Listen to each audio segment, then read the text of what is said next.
وعليكم السلام ورحمة الله وبركاته.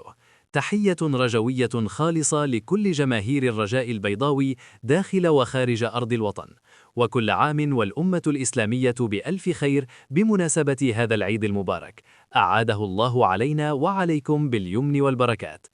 كما لا يمكن أن تمر هذه المناسبة دون التوقف عند حدث مهم في تاريخ النادي، وهو احتفال الرجاء بمرور 77 سنة من العطاء والإنجازات.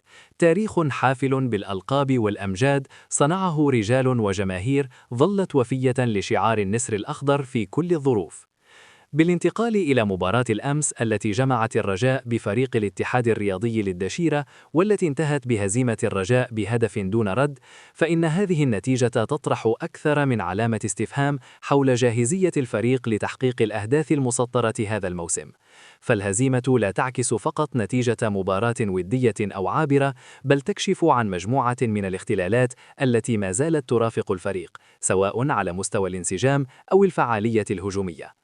المدرب الحالي للفريق، رغم توفره على تركيبة بشرية مهمة تضم لاعبين ذوي جودة وتجربة، لم يتمكن لحد الآن من إيجاد التوليفة المناسبة التي تعيد الرجاء إلى مستواه المعهود، سواء على المستوى المحلي أو القاري.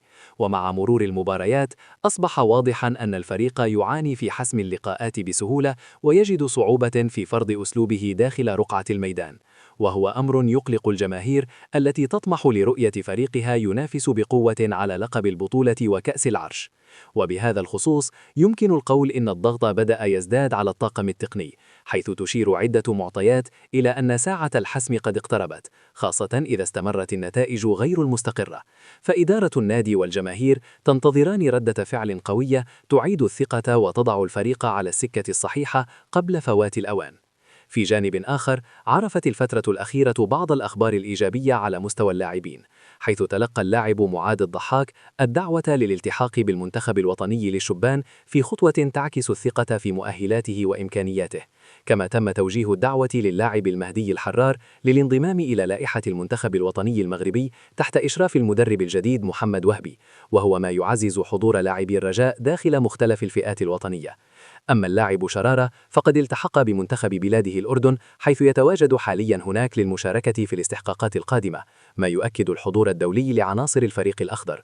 وبخصوص مستقبل العارضة التقنية، فقد بدأت بعض الأسماء تطرح كبدائل محتملة، وعلى رأسها المدرب رضوان الحمر، الذي يعتبر من بين الأسماء المرشحة لتولي مهمة تدريب رديف الرجاء في مرحلة أولى، مع إمكانية تمهيد الطريق أمامه لقيادة الفريق الأول مستقبلا، خاصة إذا استمرت الوضعية الحالية دون تحسن.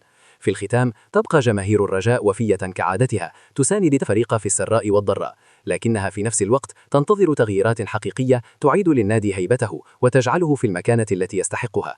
الأيام القادمة ستكون حاسمة بكل المقاييس، سواء على مستوى النتائج أو القرارات الإدارية، فهل يستفيق الرجاء قبل فوات الأوان؟